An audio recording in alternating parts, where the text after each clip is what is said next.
Tonight on Film Junkie Live, James Gunn talks casting rumors and fan casting. We have an update for Constantine 2 from the director that's pretty exciting. And then we're also going to talk about David Ayer. We have a new interview from Zack Snyder talking Rebel Moon, but what's really nice about it is we got some updates when it comes to the Armyverse. Box office, we had Napoleon come out, Ridley Scott's Napoleon movie. Let's see how that did. And, well, let's see how the box office is just flat out just suffering right now. Marvel Studios rumors and misinformation. There's a lot of stuff that's just flying out there that it's like, what is happening? That doesn't sound right. Anyways, all that and so much more tonight on Film Junkie Live. And then there's Taika Waititi. Yep, that guy. That guy's doing a lot of talking. Talking he probably shouldn't do, but, you know, we'll talk a little bit about that too because, well, you know, talking is what he does best. Because let's face it, it's not filmmaking, am I right?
Now you want to get nuts?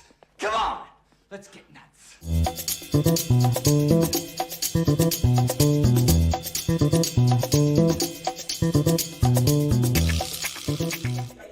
Hello, everybody. What's happening? How's everybody doing today? Welcome to Film Junkie Live on Monday, November 27th. Hopefully everybody's doing great. I'm already spitting. Sure you guys hit that like, thumbs up, subscribe to the channel, hit that notification bell so knowing I'm doing all this stuff, and hopefully you guys had a good, nice, extended weekend. I know I did. I'm full. I ate so much this weekend, but we'll talk about that in a little bit. Let's see who is out there. How's everybody doing? All right, let's go ahead and put that on. All right, we got Jason right here. What's going on, buddy? Good to see you. Ryan's here as well. We got Mr. Eric Hardboiled. Well, are you back on, John Constantine? You asked me that before. Perry White? I didn't have an answer. But now, yeah, I'm thinking I'm back. Well, okay, a little play on John Wick right there, huh? Travman, what's happening? We got you coming from Vegas, got your tickets to Rebel Moon. Egyptian on the 12th. Nice. I'm going that Saturday, so if anybody's out there, come say hi. What's going on, Ian? Good to see you. We got KZ, if I'm saying that right, KZ Cinema right here. Good to see you. Disneyland dude, what's happening? Is it time to go to the moon yet? Hoping Zack reschedules to come on soon, or perhaps Maestro Tom. I know. That's what we're gonna hope for. Get Junkee XL on too. If we could get him on the Vox stream, because we had such a good time with him for the Zack Snyder's Justice League one. Miss Nighthawk is here. Good to see you, gorgeous. We had a great weekend this weekend. My script for the Batgirl with a will be noir driven from her perspective, and will have a new look on Matt's art and vision. Interesting. What's going on, Mr. Axel Droga? Good to see you, buddy. All right, what's going on? We got Lane right here too. Yo, what is up, Dave? What's up, chat? Taika Waititi needs an ego check. That dude can't seem to shut up. I give JG kudos. He knows how to zip it. Well, sometimes. That's true. Sometimes he should, which I agree with that. Turn that off. All right. Who else we got here? Hey, Mr. Fear Jason right here. If I had a drink, I would raise it up to you. Cheers, sir. Thank you for the $50 super chat. Every little bit helps. Every little bit helps. Goes right back into the pirate ship, so I appreciate that. Ahoy, ahoy. Doing very well. Hopefully you're doing good, too. Well, too, sir. Yeah, we had, three, I'll talk about that in three Thanksgivings. Pretty crazy. And we got Mama Film Junkie here. Good to see you, Mom. All right, we got Miss Stephanie T right here. Always great to see ya. Darkness Under the Wind, what's up? Yeah, I had a good 3 Thanksgivings. It was just absolutely crazy. So yeah, Mr. Nobody's also here as well. Good to see you. All right. That seems to be everybody. But yes, guys, woof, man, I tell you. 3 Thanksgivings. Yeah, I know. It's like, it was pretty damn crazy, but that's what happened. I mean, it was like we went to my nephew's grandparents' house on Thursday. They had a big spread, and that was great. And then my mom, I'm a film junkie, we decided to do our Thanksgiving on Friday. So we did that on Friday, which was also great. And then I went to my dad's on Saturday, which was great too. So just food, booze. I tell you what, man, it was a lot, but it was delicious and it was fun and everything. So don't regret it. No regrets. But geez, yeah, you gotta get back on the normal diet. So much freaking, I mean, I don't know how many times I was wanting to pass out from all the tryptophan and carbs that I ate. Whew, but it was delicious. That's all that matters. And it was good times with good people. Good stuff. All right, guys, let's go ahead and get started. Again, thank you guys for joining in. Make sure you subscribe to the channel. Make sure you hit that notification bell when you do, so you know when I'm doing this stuff. I've got plenty to talk about. And right off the bat, we're going to talk about something with Zack Snyder, because it is something that's important, and it's a link that is you're always going to find the link for this down below. First link, you're going to find that here. But yes, this is Why We Fight, hashtag Why We Fight. Zack posted this today. Autumn would have been 27 years old today, of course. I couldn't be prouder of her legacy and this incredible community that continues to honor her. So we got this right here that he posted from, the American Foundation for Suicide Prevention is incredibly grateful for our partnership with the Snyderverse movement to promote the importance of mental health and suicide prevention. The sharing of life-saving messages by Zack Snyder, his family, and the incredible fans has been invaluable to encouraging all of us to take care of our mental health and seek help when we or someone we know is having a difficult time, especially around the holidays. People have that. People have a difficult time. Having an open and honest conversation about one's mental health, as well as learning about warning signs and what to do to help someone struggling saves lives. That's what the Snyderverse movement is doing, saving lives and bringing hope to those affected by suicide suicide. We are honored to work together and are grateful for their generous support and for their dedication to our cause. So great stuff right there. Look at that. Look at that. $1.1 million raised. That's what I'm talking about, guys. That's what I'm talking. Where's the drop for that right there? Where's where's that? Come on, there we go. Oh, it's not working. Damn it. Okay, well, it's not working right now. But anyways, I was gonna do the applause. But anyways, this is what it's all about right here. For Autumn, for all that, all the any kind of infighting and all the BS. Put that aside. That's what it's all about right there. That's what it's mainly all about. Okay.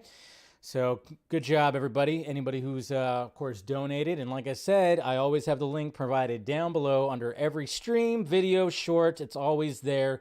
The Autumn Snyder Fund is always going to be there. So if you want to donate, go ahead and donate.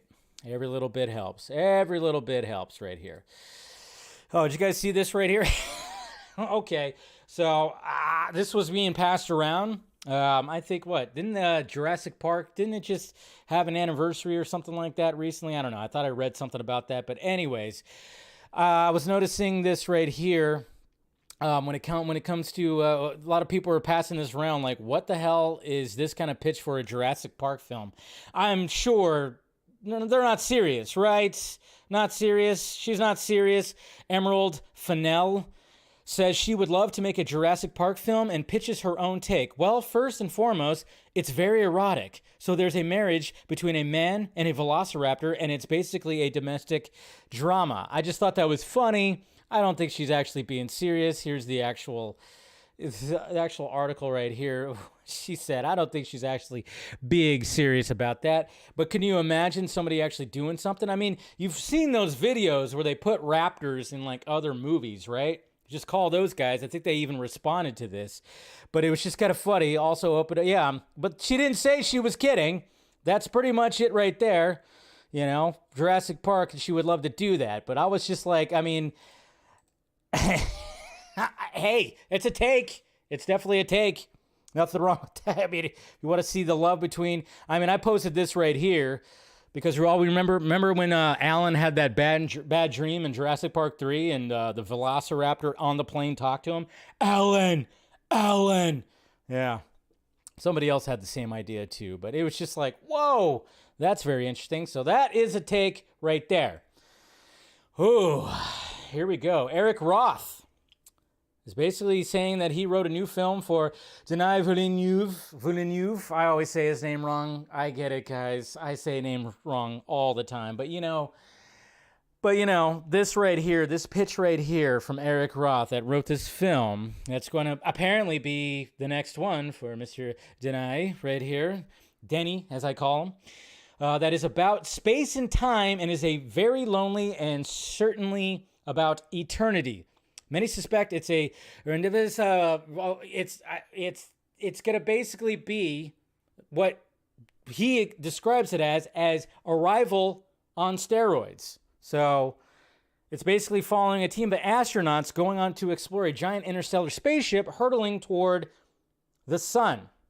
So it almost reminds me of Event Horizon a little bit. Maybe I'll have some kind of aspect of that, but sounds pretty awesome. And, hey, that's all great right there. And then, yes, guys, it is now Christmas season. Now that Thanksgiving is over, that's all gone. And now I could officially be like, hey, it is Christmas season, for God's sakes. I don't like to start it off too early. People I've already been setting up their decorations and everything since before Halloween, for God's sakes. But of course, this kicks off the Christmas movie watching. And it started off this weekend because when we were at my mom's on Friday, we watched Home Alone, the first Home Alone, which of course is the ultimate classic. And then we watched Home Alone 2, Miss Nighthawk and I. And then I even watched Home Alone 3. She didn't because, after all the everything and all the madness of Friday, she passed out on the couch, and I stayed up and watched Home Alone 3. I defend Home Alone 3. I don't care what anyone says. I defend it. It's not as good as the other two, for sure. It's a totally different thing, but I defend it. I still enjoy it. But there's always this scene right here is probably the funniest out of the two movies. This is right here. I took a picture of this, and it's It's the funniest because you can go back and forth on which Home Alone is better. And I don't know how you guys feel, but you could say in the chat, what do you think do you think Home Alone 1 is better or Home Alone 2 is better? Obviously Home Alone 1 is it's the classic. And when it came to Home Alone 2, obviously they used like the same formula, but of course had to change things a little bit, but I thought it worked. But this scene right here got rewound, I don't know, 27 times, whatever. There was the sound of a tool chest falling down the stairs. It's hilarious. And of course the traps are all so much better, but just seeing that right there just made us laugh like crazy. So I don't know. What do you guys think is better? Do you think it's Home Alone Stallone? I like that. Home Alone is such a beautiful movie. Home Alone wins Christmas movies. Yes, exactly. I love 1, but 2 is better overall. There you go. Honestly, don't even remember if I watched other Home Alone movies besides the first one. Oh wow. There you go. But yeah. I don't know. 2, when I was a kid, I loved 2 more than the first one. But now that I'm an adult, Home Alone 1 is just like that classic Christmas movie. It's what started it. But, like I said, they used the same formula for 2, but of course they had to be crafty on how they were going to make it work again. And, that for the most part, yeah, you could pick it apart a little bit, but for the most part it worked. My only gripe about 2 is why did it have to be a year later? It was obviously not a year later because all the kids grew up, they aged 5 years. Like every kid in the movie, all the family members and even Macaulay Culkin, maybe not as much, but it seemed like all the kids grew up they aged 4 years. But that's what happens when it comes to having a cast full of kids. And this is something that Zazzy Pants and Warner Brothers didn't want to hear. when the number 1 movie of the year is obviously Barbie, over $1 billion, helping Warner Brothers out. So naturally it's we got a new franchise here, so let's do sequels, let's continue, let's do spin-offs. But according to Margot Robbie and the sources from AP Entertainment, Margot Robbie says it is doubtful that Barbie 2 will happen. Quote, she says, I think we put everything into the first one. We didn't build it to be a trilogy or something. Yikes. Oh, yeah. That's exactly what Warner Brothers and Zazzy Pants wants to hear right there. Nope. But it makes sense. Because unless somebody just comes up with some kind of crafty story or something, I don't know exactly what it would be, but somebody would have to come up with something unique and something different. This could be like a Joker situation because I thought the Joker should have been a one-off. But apparently Todd Phillips had a different idea and he's taking a different approach when it comes to the sequel. I don't know what they could do when it comes to Barbie because, yes, when you watch Barbie, it seems like what else could you do with it? They were talking about spin-offs, doing a Ken spin-off, maybe doing a skip. They're going to do something. There's no way that Warner Brothers does not do any kind of spin-off or any kind of something kind of sequel. It might not be initially Barbie in and of itself or Ken. It's not going to continue that story because I don't think there's anything else that they could do with that. And I'm glad that they put all their eggs in the first basket. Who said that? I think it was Zack that said that. Just put it all in there because you don't know if you're going to get a sequel. Why not? That's the bad part, though, is sometimes it's you don't know if you're going to get a sequel. So you just put all your ideas in one thing, and then all of a sudden it does very well, and then you're shit out of luck when it comes to a sequel because odds are you're not going to make a good sequel. Who knows? Maybe somebody will come up with a good idea where they could do something. I don't know. See, I wasn't one of those people that thought it was the best movie of the year. I thought it was okay, it was, it was fine, but it wasn't something I was rushing to see again. Obviously I think you could stream it now. You can buy it now. Yeah, I think so. Maybe, I don't know, maybe not. But yeah, I just don't know exactly what they would actually do. Yeah, another Joker situation, right, Lane?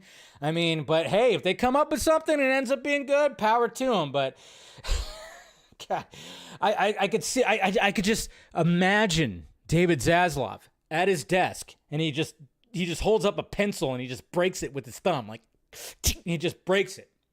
Because this is the movie that was helping Warner Brothers, because let's face it, been a tough year. been a tough year that this movie made over $1 billion frickin' dollars. So then I wanted to show this off right here because I really enjoy this guy's artwork, and he's just killing it right now, Mr. Rico Jr. Korea, who, if you're not following him, you should do yourself a favor and follow him. Apparently, he was, tasked to make an IMAX poster for Aquaman and the Lost Kingdom. And this is what I'm talking about here, because you guys know I love to display art from artists out there, independent artists especially, but this poster is freaking awesome right here.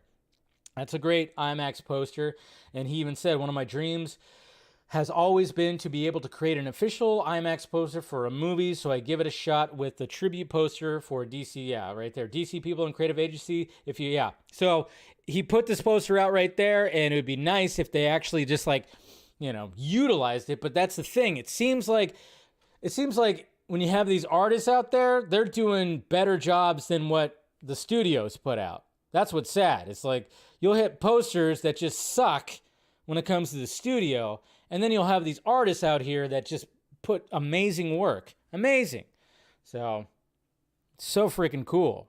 So I just thought I would show you guys that because I thought that was great. The cat's out of the bag. Well, the Beast is out of the bag, right? Not Mr. Beast. No, not that guy.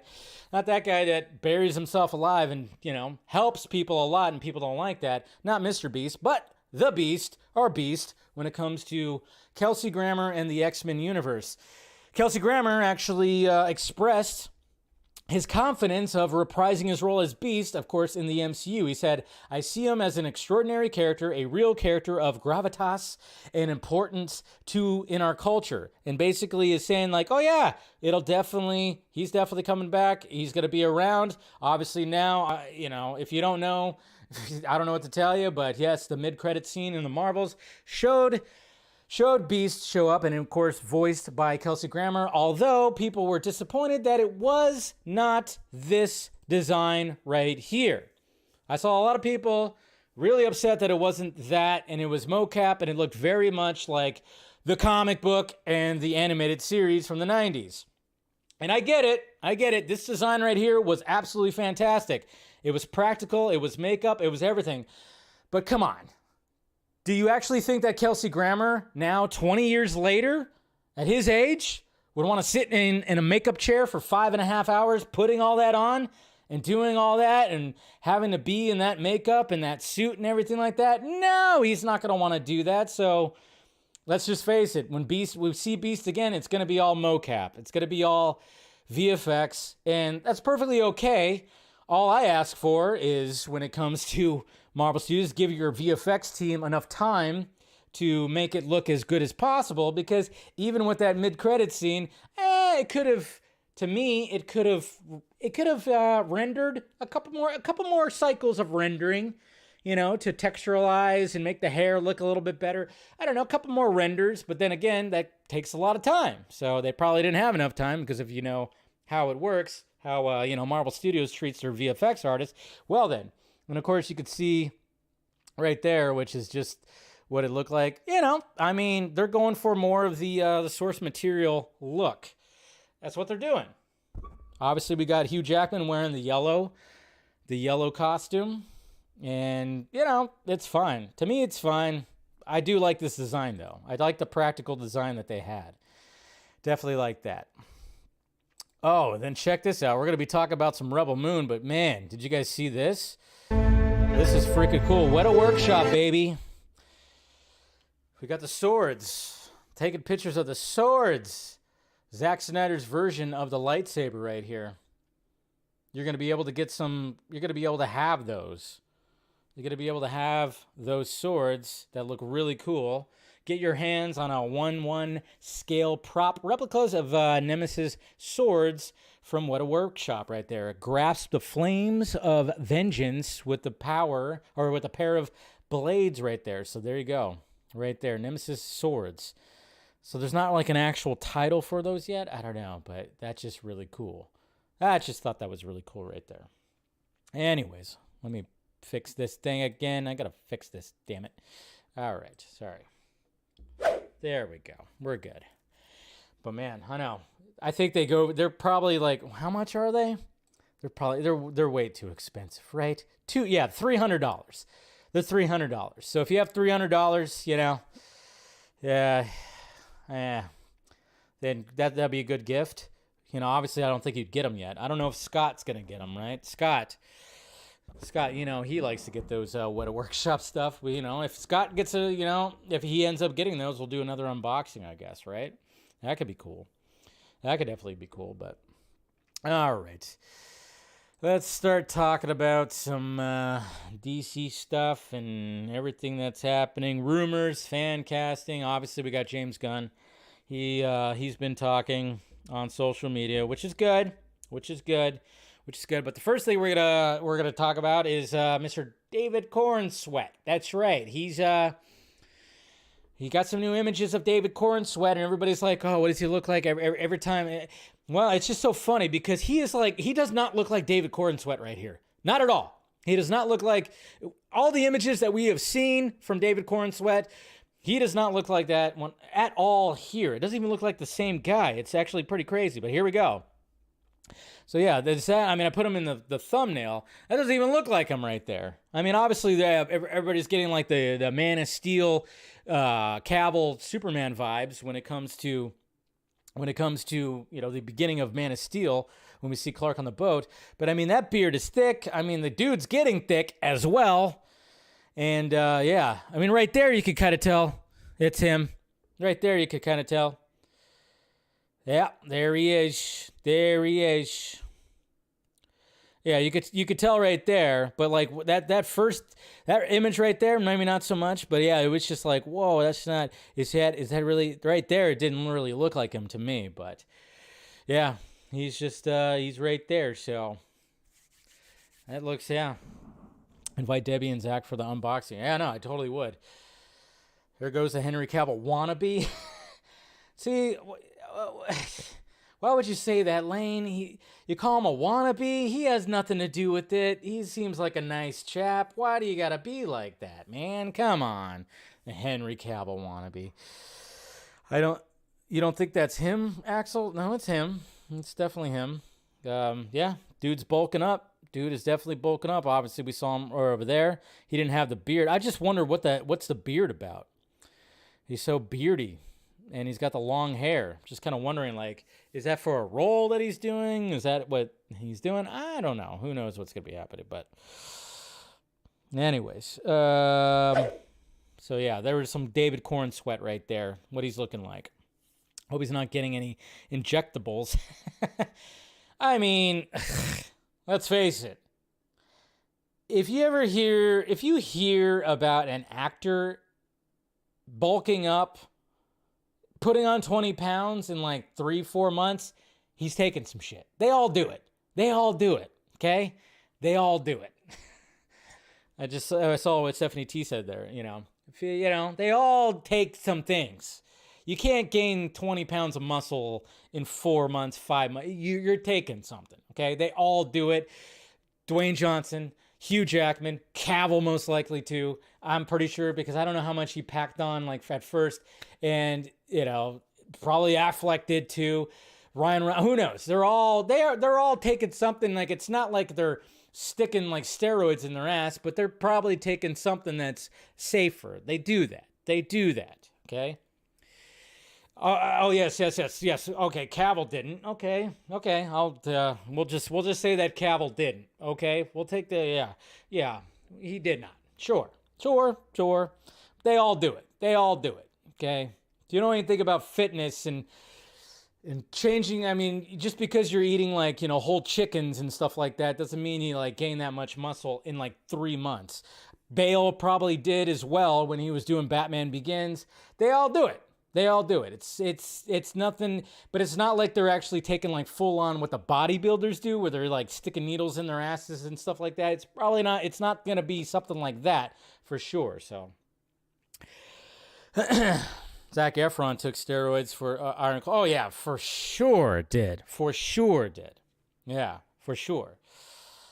Okay, Lane, if you want to believe anything like that, I'm just saying. If you want to believe that he didn't take anything, then fine. He didn't take anything. We'll go with that. Yes.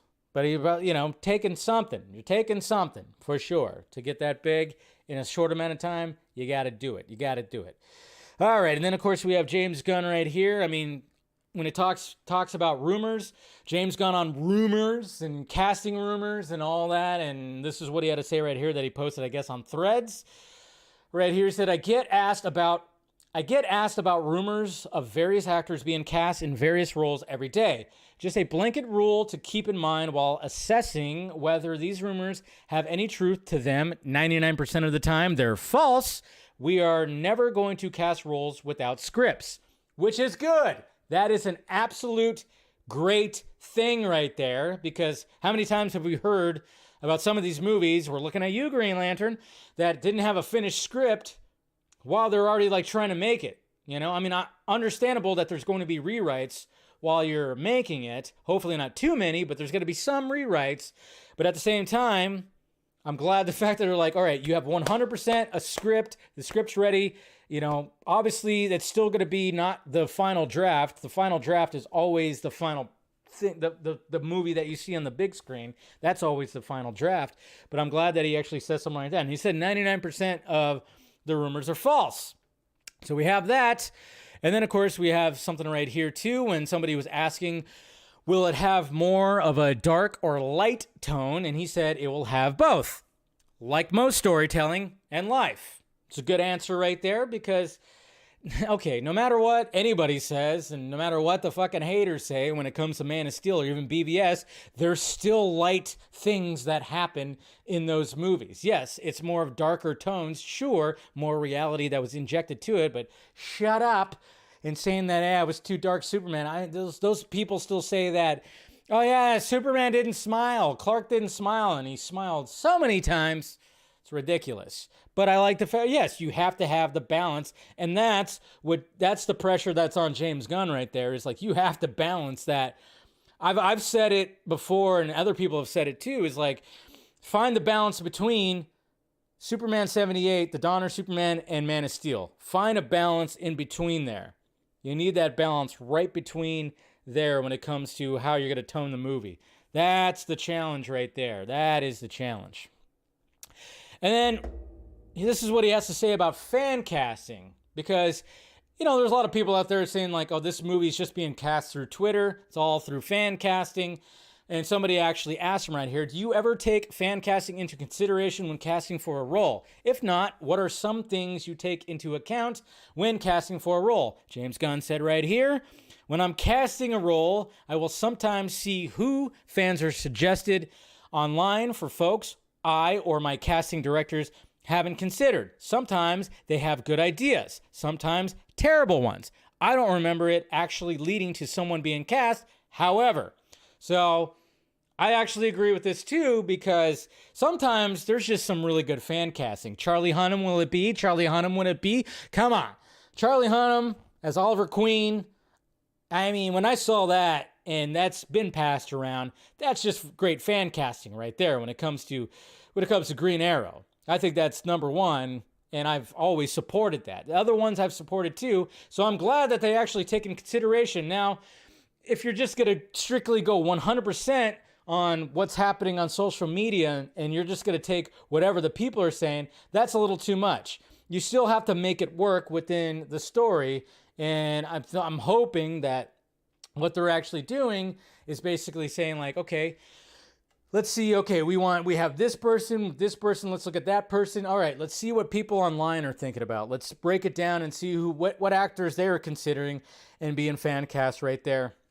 And I'm like, oh, and then take that in consideration, because why not? Sometimes there's just some really good fan casts out there. Sometimes, yes, there are, in fact, very terrible ones. Sometimes there are very easy ones, which I get tired of, like certain ones that are just, a little too easy. Just a little too easy, a little too, and like, that's not going to work. So I like the fact, it's like, consider it.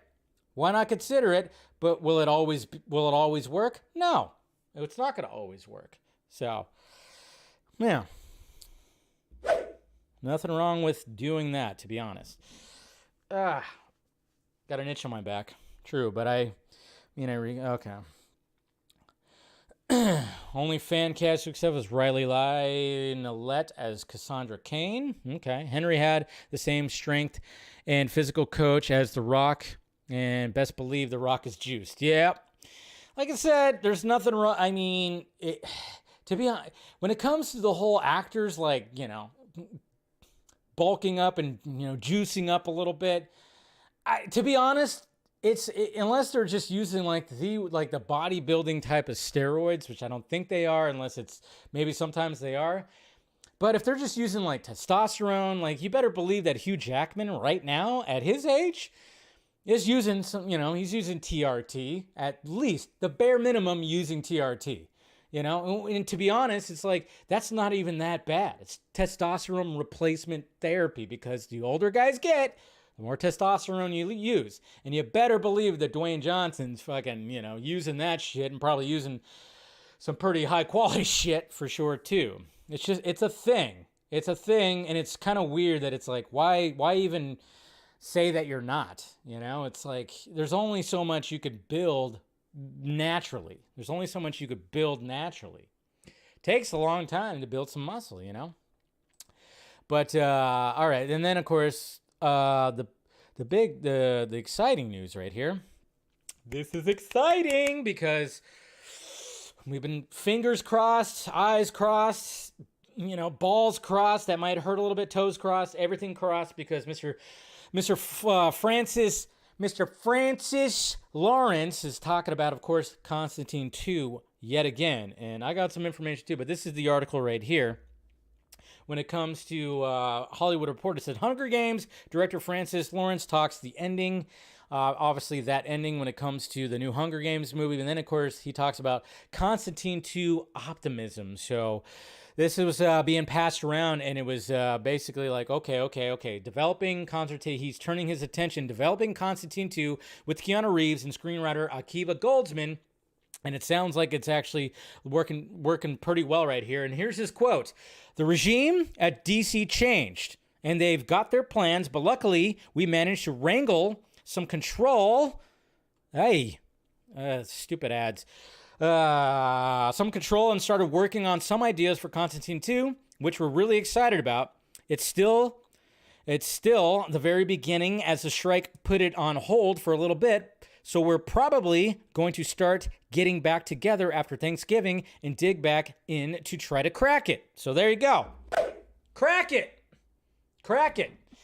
And from what I heard, when I was talking with some people that are more in the know with me, that yes, it is in fact moving forward, because that is an automatic W. That is a W that Warner Brothers sorely needs right now. Zaslav, his job's on the line. God knows if he's actually going to make it through to 2024. I've told you guys, his job is not safe. Nobody's job is safe. James Gunn's job's not safe. Peter Safran's job's not safe. None of their jobs are safe. Zazzy Pants, I mean, hopefully they're probably thinking that Joker 2 is going to be a W for them, and that's what the DC brand definitely needs Joker to be a W, and hopefully it is. But a Constantine 2 would also be a gigantic W as well. I mean, there is so much riding on Superman Legacy, and James Gunn does not have the power that maybe he once had a year ago when he first jumped on. Absolutely does not. I've said that many times too. It's like, he does not have the power that he once had. Even if he claims that he still does, and he says that whole thing like, oh yeah, we're DC Studios, we're separate from Warner Brothers. Yeah, but you still work for Warner Brothers. No matter what, and no matter what you say, you're still working for Warner Brothers there, Jimmy Guns. It ain't safe. Stuff's not safe, and there's going to be a lot more pressure on Superman Legacy. If that thing... I mean, I don't see it bombing, but it's probably going to, it's going to have to profit. It's going to definitely have to profit, and that's the thing. And I'm wondering how that budget's going to go. I have faith in James Gunn coming under the budget, I guess you could say. I think he could very much, look what happened, of course, with Guardians of the Galaxy. I don't know what the budget was with that, but it still made 850 million, whatever, worldwide. So, but yeah, there's a lot of pressure that's going on with that. But what's good about this is the fact that they're going to be like, all right, if you have Keanu Reeves, you definitely have to utilize him. He's not doing John Wick movies anymore, even though they've talked about doing a John Wick 5. I don't know how that's going to work, but bring him back to Constantine, have it in DC Elseworlds. I mean, it was mentioned during the announcement, so you might as well just keep the word or incorporate them into the actual DCU. Why not? Do that as well. If you say that sometimes you're not going to be recasting, then just use Keanu Reeves as your John Constantine. Why not? Why not? But it would be an ultimate W. It'd be a W. And I think, and guys, put it out there. Put it out there. Hashtag Constantine 2. Show your hype. If you're bored one day and you need to tweet something, tweet hype for Constantine 2, because you better believe they're looking at social media. Okay? So if you want a Constantine 2, tweet more about it. If you hear some news about it, tweet about it. Tweet about how much you like the first one, how much you love the first one. Help it out. So if you're bored one day and you're just like looking at your Twitter feed like, tweet out some Constantine 2 love right there. Help it out a little bit. We're in the age of social media and trends and whatever and analytics. So help it out. Help it out. Anyways. What are you guys talking about? Huh? All right. And then I wanted to talk a little bit about David Ayer as well. When it comes to craziness, he's been kind of, he got dogpiled on this past weekend when it came to supporting James Gunn, which a lot of people didn't like. Didn't like that he's supporting James Gunn and that he was looking forward to. Let's see, I forgot to bring up the tweets right here. He deleted some tweets too. I think he actually deleted one of the quote tweet that he tweeted for me. I didn't find it anymore. But of course he quote tweeted Steven as well. And a lot of people didn't like that. Seems like Steven's more hated by that loud side of the fandom than me. So, but he did some tweeting and he was saying, I mean, it first started off with him just kind of just showing support. And of course, you got the RT like Ayer cut accounts that's not happy with him showing support, him showing and him quote tweeting certain people as if David Ayer knows. As if David Ayer knows all the stupid infighting and squabbles. He doesn't know this shit. I love it how these guys have the conceit to think that these people like Zack and James Gunn and all these people that they just know who to trust and who not to. And it's always like, don't trust them, trust me. Don't trust them, trust me. I'm your guy. Fuck you. They're not going to know anything.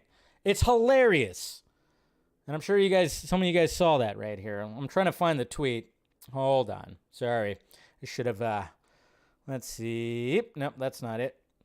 It was right there. He was tweeting that. He also said, yeah, he was just kind of going like, I don't know what the hell? He did say that it will change history and did use the hashtag release the Ayer cut. So that was pretty cool. Hold on. Where's that initial tweet at? I'm not going to find it. All right. Yeah, he's retweeting Zack's posters. There we go. This is the tweet that, of course, people did not like. But, hey, what can you do right here? I absolutely can't wait to see Gunn's Superman. I have to say this. Gunn is the bravest man in Hollywood these days. Whoa! Yeah, a lot of people didn't like that, right? Bravest man. He called him the bravest man in Hollywood. I mean, if you actually break it down, you put the bias aside and you actually break it down for him to try to get DC Studios a thing and take on Superman, that is pretty fucking brave in that context, okay? I'm just saying, taking on Superman, you have to be confident to take on Superman, okay? Zack was confident, which was great, and Christopher Nolan was confident in him to take on Superman, and to me, to a lot of us, it's the best Superman film, Man of Steel. Nailed it. And hopefully James Gunn, I hope that he nails this version too. He's taken charge of the hardest ship to captain in this industry. We make movies. We are entertainers, not elected officials leading a nation. Everyone please chill. Well said. Well said. Nothing wrong with what he said right here. And then somebody said, come on my podcast and talk about movies and how to navigate. And then he said, I wish I knew how to navigate. More confusing by the day. And it's totally understandable. But yeah, sadly, I think the quote tweet that he had of me, he deleted. Because I responded, and then, yeah, he didn't do that. I knew it. James Gunn lied again. So somebody said, I knew it. James Gunn lied again to you, right, David Ayer? He said, I'm definitely neurodivergent. I'm complex. I'm baffling. I'm human. I'm alive. Why try? Why get out of bed? Why not? I don't know. Was he like, scrolling? Maybe he had a couple of pops? I don't know. And he posted this right here, too. Yeah. So Katana, he posted a shot of Katana. So that's pretty sweet. But yeah, so he's doing that. And then, of course, like responding to people. And retweeting stuff. Retweeting some Dark Knight. Retweeting some Silver Surfer and Galactus art right there as well. And then, of course, he tweets a lot of stuff like that. He says, and yeah. He was just kind of having fun the other day, but yeah, he did delete some of the tweets because he, probably felt that it was, a little too much. And he says it's hard. This is one he tweeted Colbert right here. He said, it's hard to get mad at the passion. I do think there's something about the Twitter or X or whatever format that someone adds tension to communication. I love the direct engagement, but also don't. Yeah, it's a love-hate thing, obviously. It's a love-hate thing. And then, of course, people were like, don't trust Colbert. Don't trust Colbert. How dare you retweet him? How dare you? He's part of this. And of course, they say all this stuff that is not true. And it's all been, the stuff that they claim has all been clarified many times from himself on the Vodka stream. You got to love that. But, that's just the way people are. Oh, wow, you're in Fiji right now, Jason. That's pretty cool. I like that. So you've been on vacation, visiting some family, so that's good. David Ayer getting hate for backing up someone he likes, but a bunch of crazies go after him, and really, it's really pathetic. Wait until people hear Zack saying that James is a buddy. Yeah, well, then, yeah, I got a lot of shit for that one. That's for damn sure. It was like, oh, yeah, he's a buddy. And then, of course, people, I remember, like, that loud side was like, you edited the clip. I'm like, yeah, I made it a minute short. Yeah, that was a funny, if you guys don't know, there was like when Zack was on last, I made a joke. I wasn't really planning on bringing up James Gunn, although I did want to know his opinion on him taking over. I made the joke there about James Gunn or something like that. And, of course, Zack said he's a buddy. And then, of course, when he was thanking Warner Brothers, which, Zack thanking Warner Brothers, who would have thought that he would be thanking Warner Brothers for helping him put on, of course, the Full Circle event, and thanking Pamela Abdi and Michael DeLuca. I had to cut that. I was trying to cut that clip as short, obviously I got to do it at less than a minute because I was trying to make a short out of it. And of course, that side of the fandom accused me of editing it and everything. When the entire interview with no edits is on my channel. It was just kind of funny. They were accusing me of doing that, of cooking. I guess that's the term that they call it, is cooking, edited or whatever.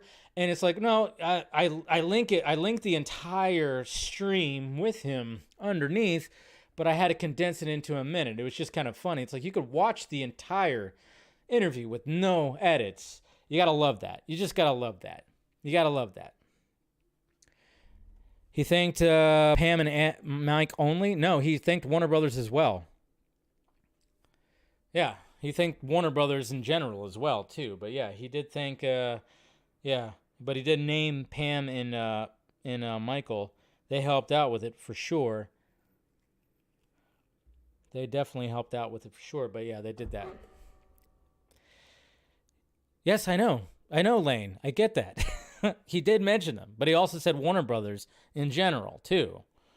But then dropped those two. I was there. Yes, I was very much there.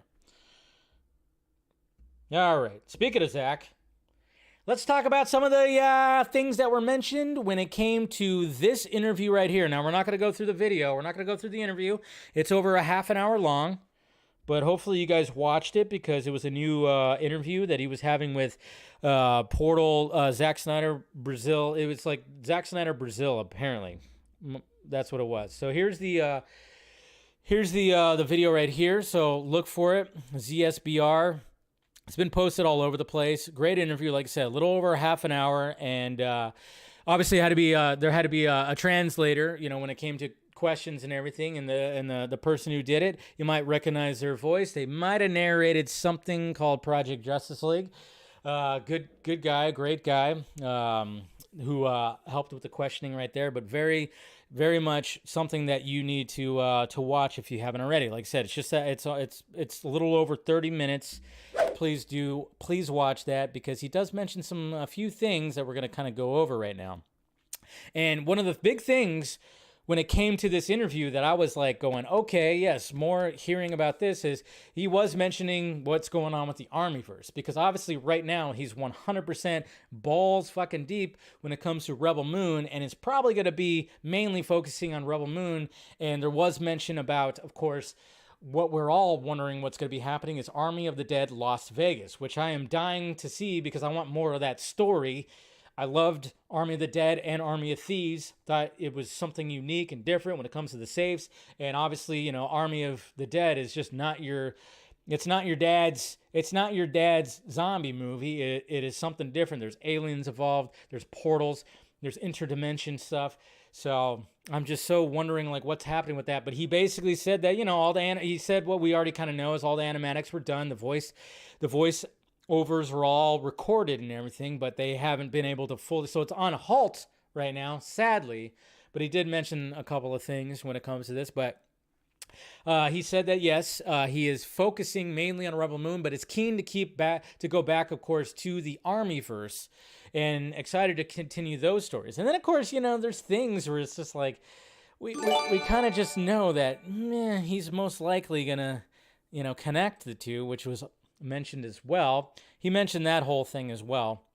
But sorry, I lost my spot here when I got that. Okay, so oh yeah, that's right. It says when it comes, it's halted for the time being, and all the animatics and voice work is done. The show is about extraterrestrial and interdimensional origins of zombies in that universe. So that's what's good. And then what's crazy is this got released right here. And look at Mr. Noble down there, Mr. Ed Screen. That shot right there, I mean, these are beautiful shots, of course, because it is a Zack Snyder film. But you see the blue, and you see the haircut, and you see what he looks like?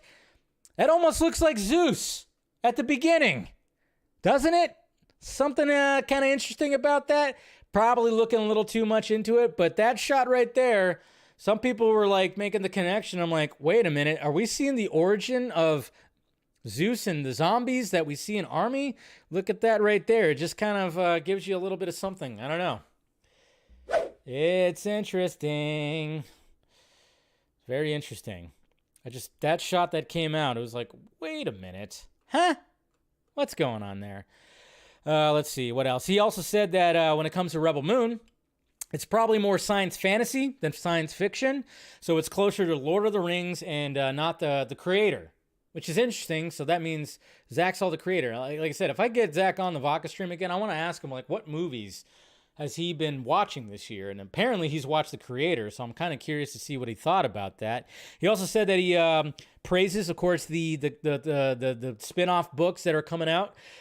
And Mags Vazags, who is, of course, making the House of Blood Axe books that are going to be spun off of the initial story, said Mags did an incredible job. I'm super proud of the comic book. She did an amazing job writing the comic book. I thought they represented a great relationship between me and what was possible without breaking canon. So there you go. And she even said that, oh yeah, here is the story. He gave me notes. I incorporated them. Great collaboration. She has praised him all up and down and everywhere. She even said Dear Haters talked about all that. So yeah. So I mean, those were the main things. Everything else we kind of heard a little bit. And then, of course, there was new posters that came out. So speaking of Noble, Mr. Ed Screen right there, we got this poster.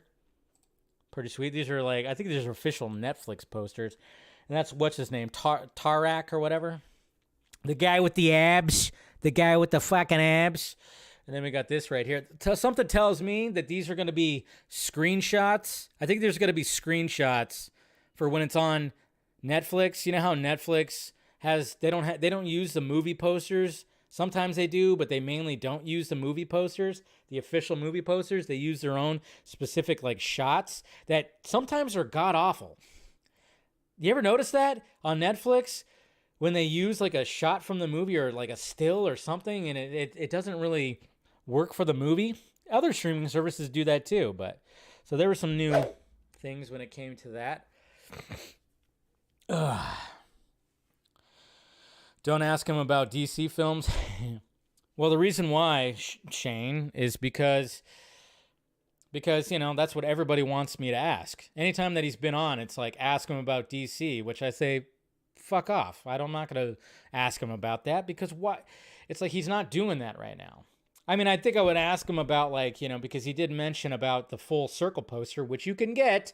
I think I have to check that link, and I think you can get that full circle, you know, the statue, the Superman statue put back together. I obviously would ask him more about that because he did say the last time he was on that there was like some hidden meanings in there, but that's for another time. So maybe we'll talk about that. But yeah, for the most part, get him on.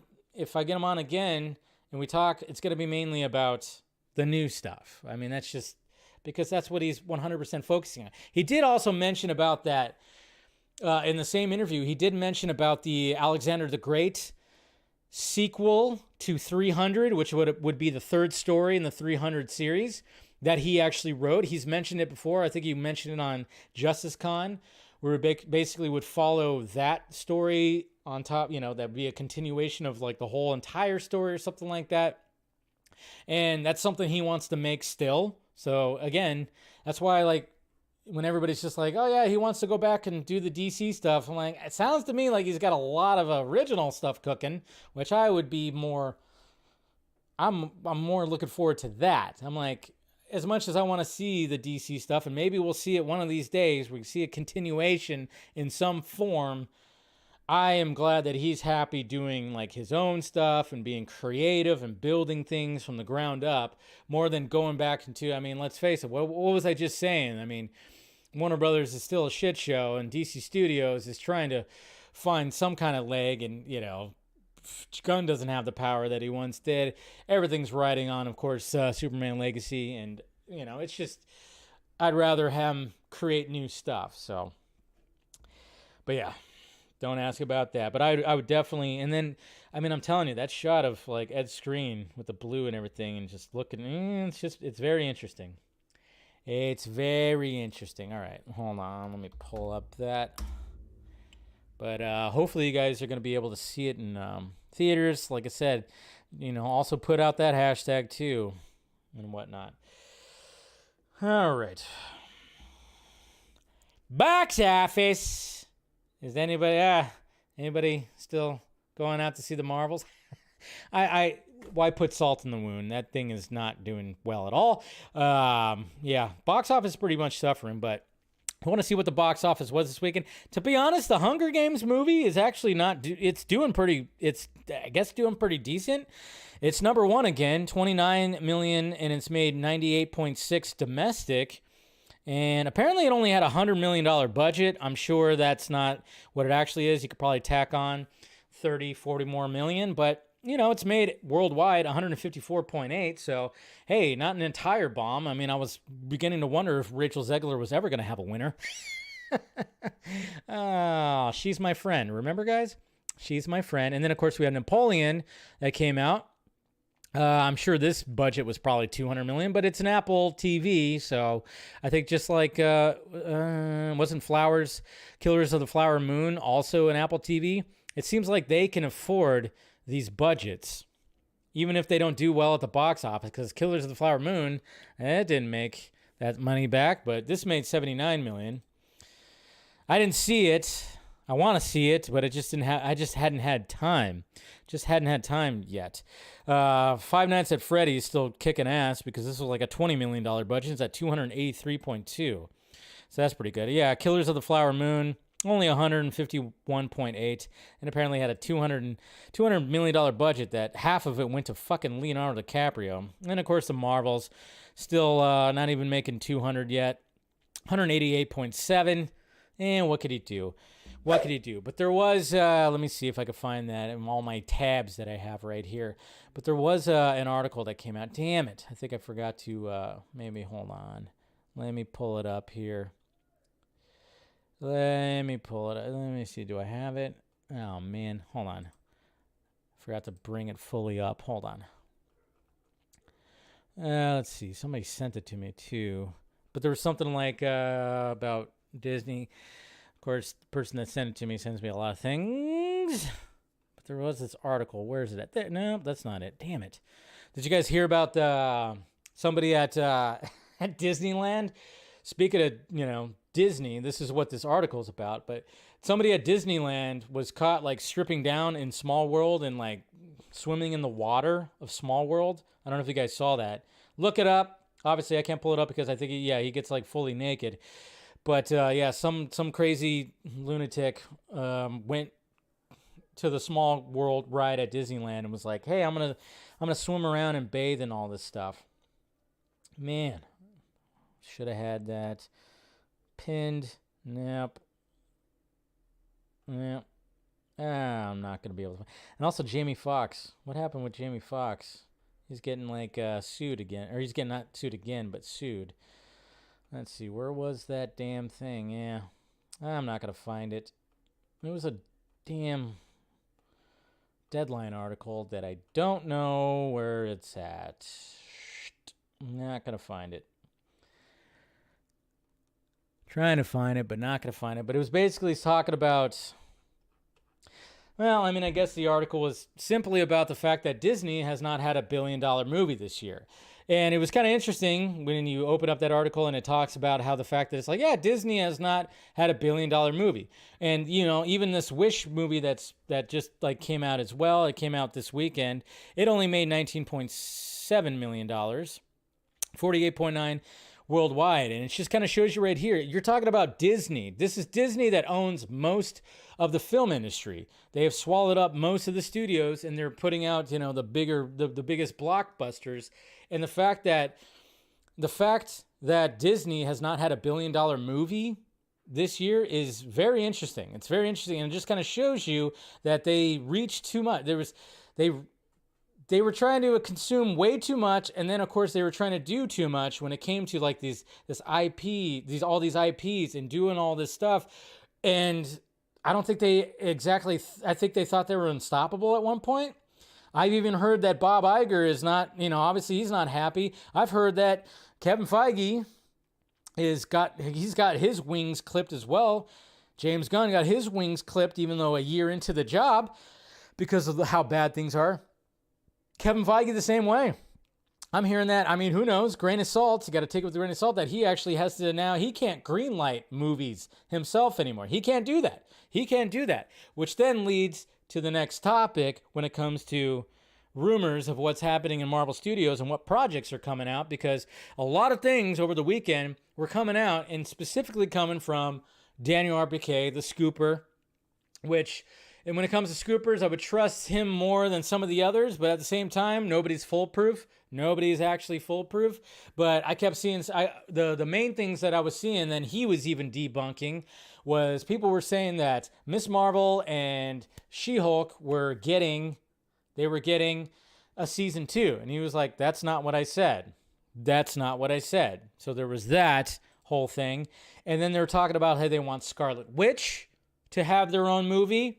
Apparently that's a little bit of misinformation as well. But there was, of course, talking about, like, yes, Doctor Strange 3 is in fact moving forward. That is believable.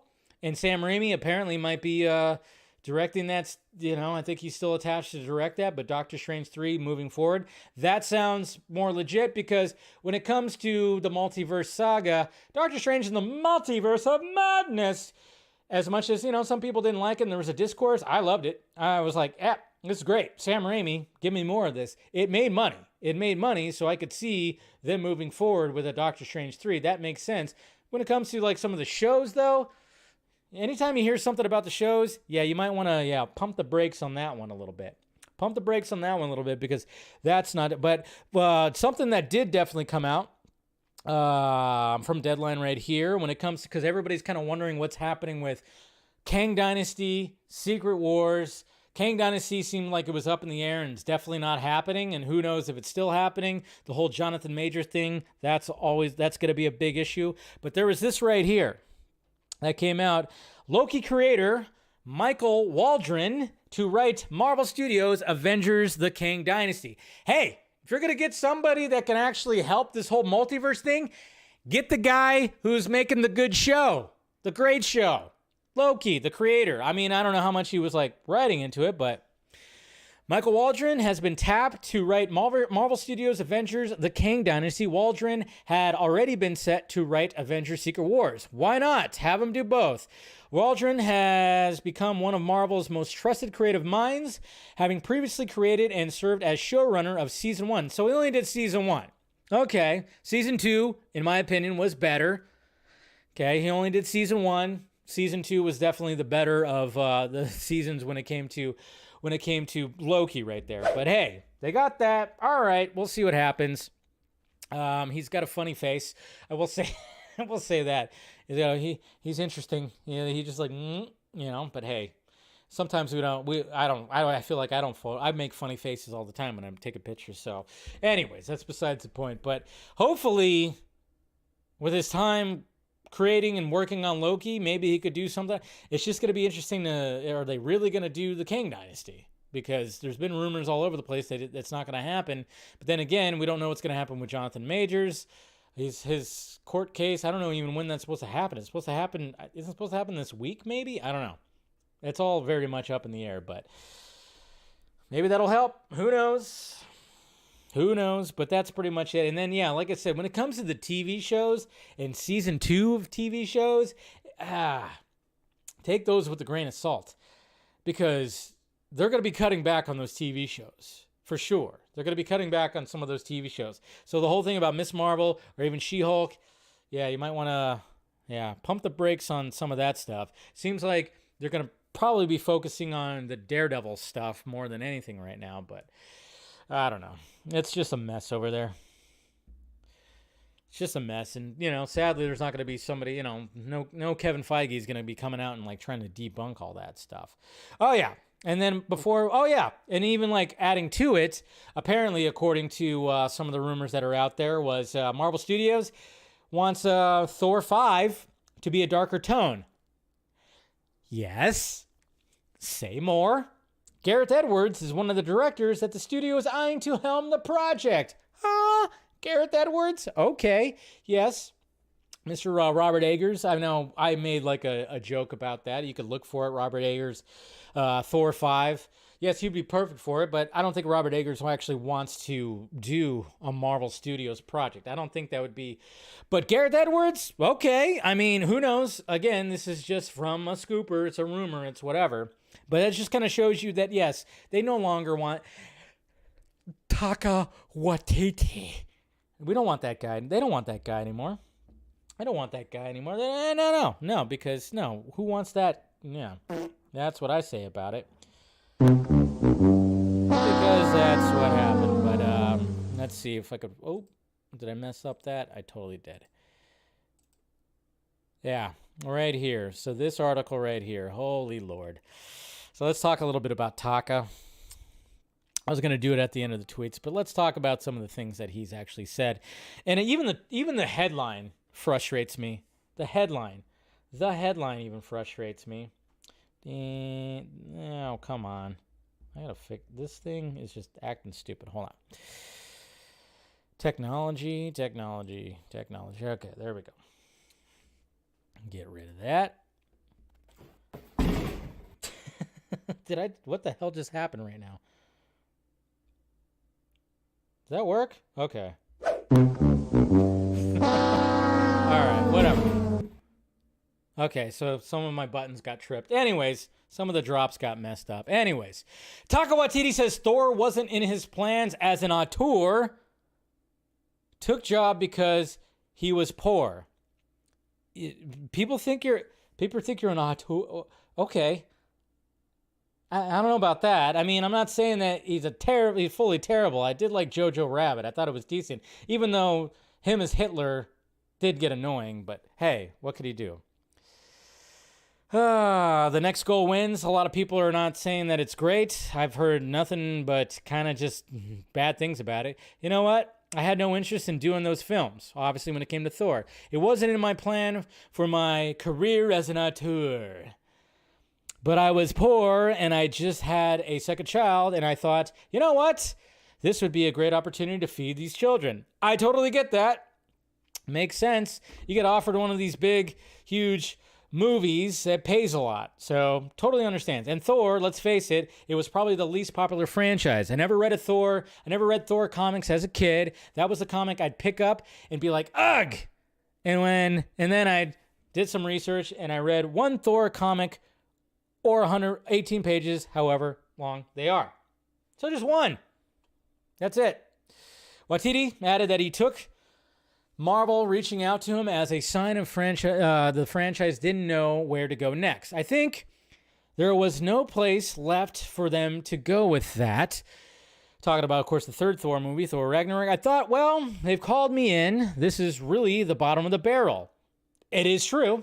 Waititi went on to write and direct Thor Love and Thunder, but recently told Insider that he most likely will not be involved in the fifth Thor movie. Thank God.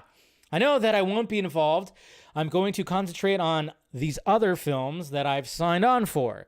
Clara and the Sun adaptation and his upcoming Star Wars installment. Okay. So that's 6-7 years gone.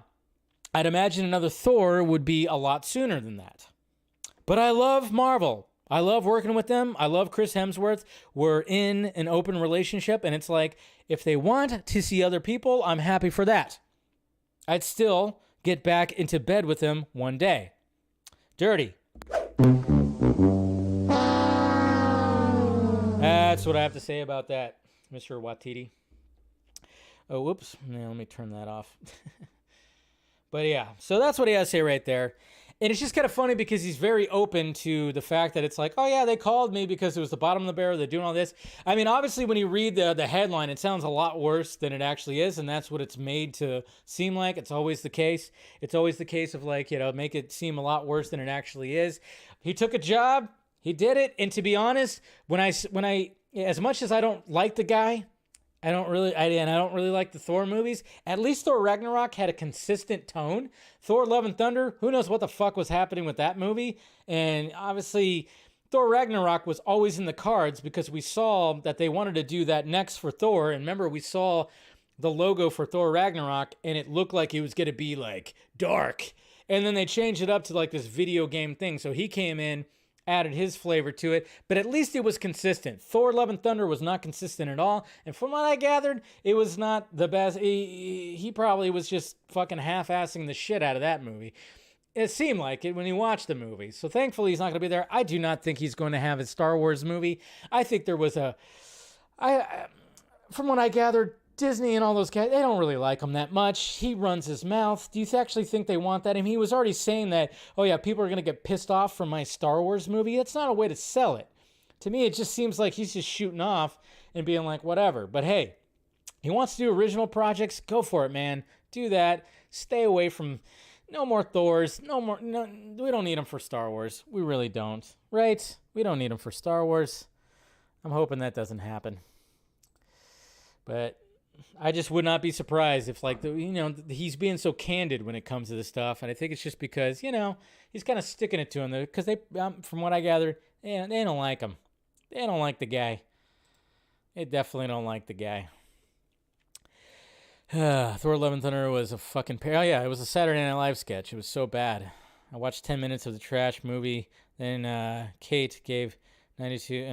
Yeah. Oh, you're talking about Ragnarok. Every character he plays is the same. He was the worst part of Lightyear. Oh, yeah, that's right. He was in Lightyear as well. Yeah. I know. I was like, oh, yeah. I remember watching Lightyear. I actually enjoyed Lightyear. And then, yeah, I was like, wait, that's Taika's voice. Man, why does he have to be in there? Why does he have to be there? Don't need to hear his voice.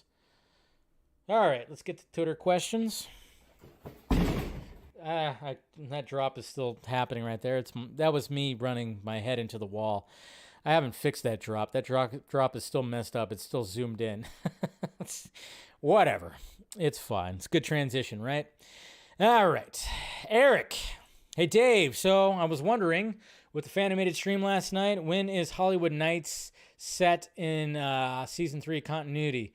I'd probably take a lot of thought between you and Scott, but just the thought I can't really get past. Scott would know more than me. Anyway, any plans for a Die Hard stream? I don't know. Probably not. Yeah, I mean, I know I haven't done a live watch in a while. I mean, we did a live watch of Die Hard, 2 or 3 years ago. So that was fun. But yeah, I mean, maybe one of these days I'll get back to doing that. It's just trying to find the time, Trying to find the time to sit down and do it. But wouldn't mind doing it. But it's fun to do it by yourself, but it's also fun to have somebody else there too. I think the last one I did was Wonder Meg and I. We watched the first Twilight, and it was just basically me shitting all over it the entire time. Matt, hey Dave, your post earlier with that bracket of Metallica songs.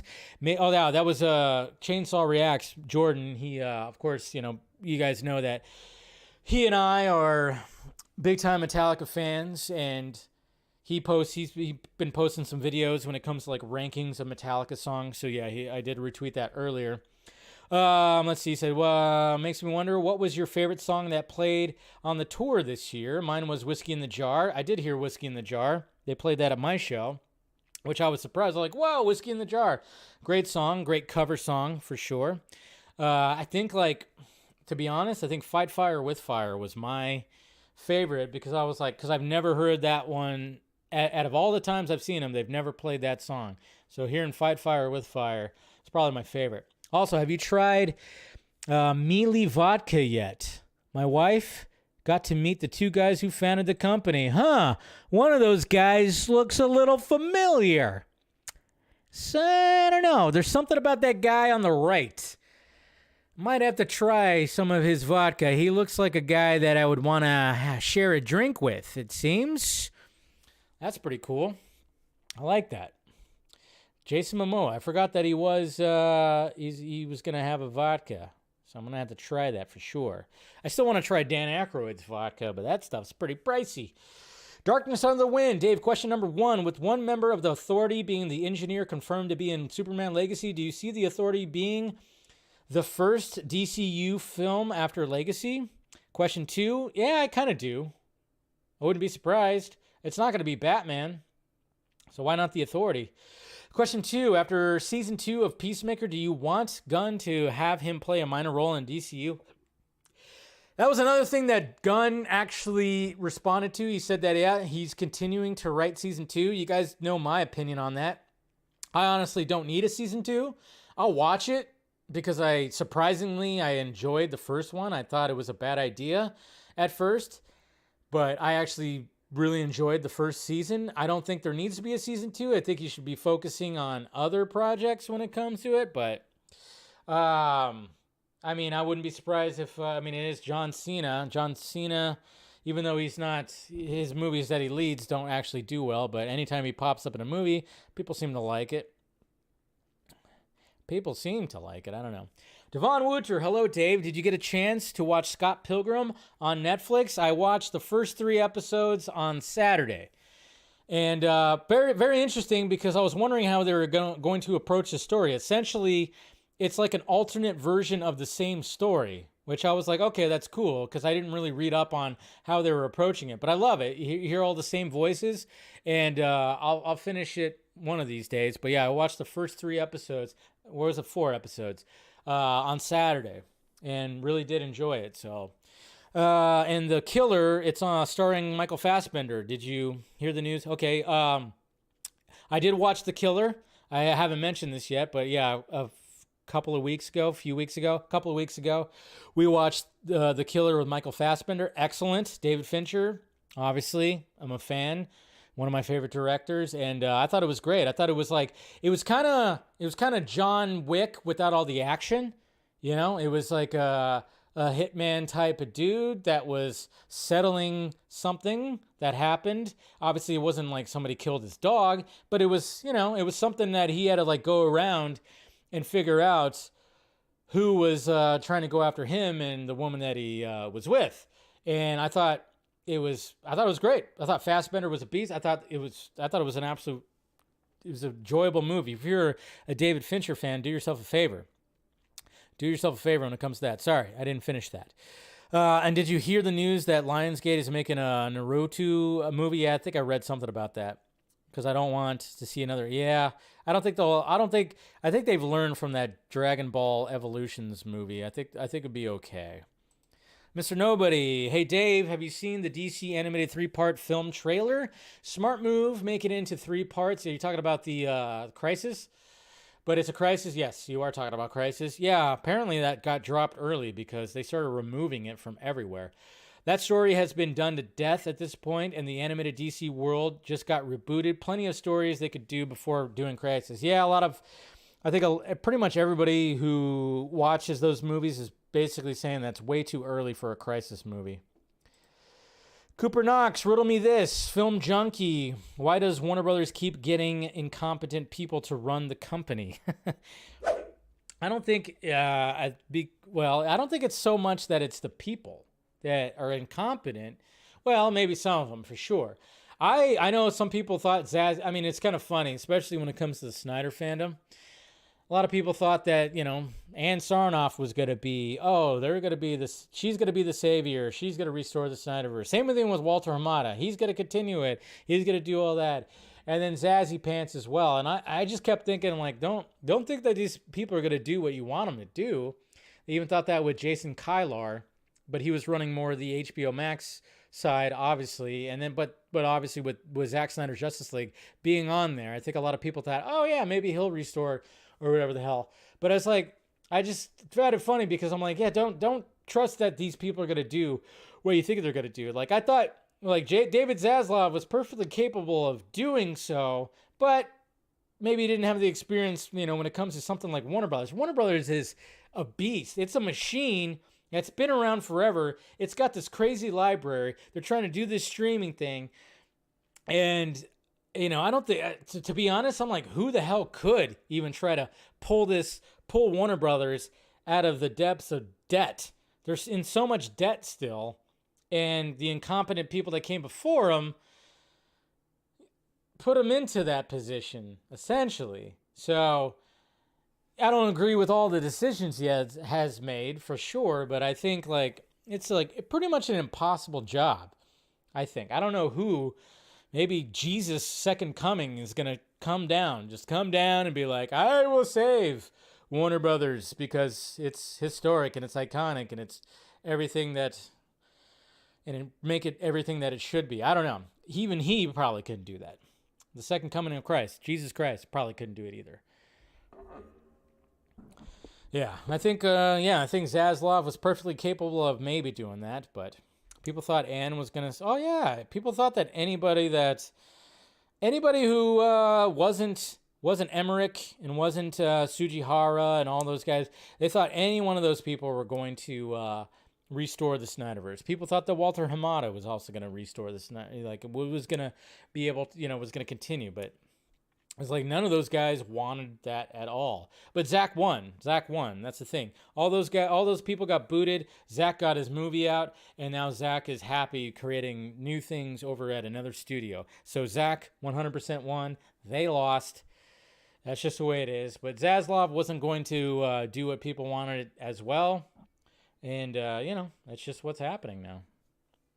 What's going on, Tet? Good to see you. Randy, oh, you guys are talking about wrestling stuff. That's totally not me. I don't know. I never got into wrestling, but anyways, guys, let's go ahead and wrap this up. You guys are awesome. I'll see you guys on Wednesday. This time, members only, and it'll definitely be a member. I'll double check and make sure it's 100% a members only stream. Unless something crazy happens, then I'll do a normal stream, a normal Film Junkee Live. But if you want to be more intimate live stream, become a member, become part of the family. Just hit the join button that's right down below. But make sure you hit that like, thumbs up. Make sure you subscribe to the channel. do all that. And of course, you know, there'll be videos and shorts that'll be all throughout the week and everything. And then, of course, didn't have a Vodka stream last Friday. We'll have one this Friday. We'll see if we'll get a guest in here, or it'll just be a panel or whatnot. Who knows? But you guys are awesome. Hopefully you guys have a good rest of the week. And like I said, I'll see you members on Wednesday. And everybody else, I'll talk to you guys later.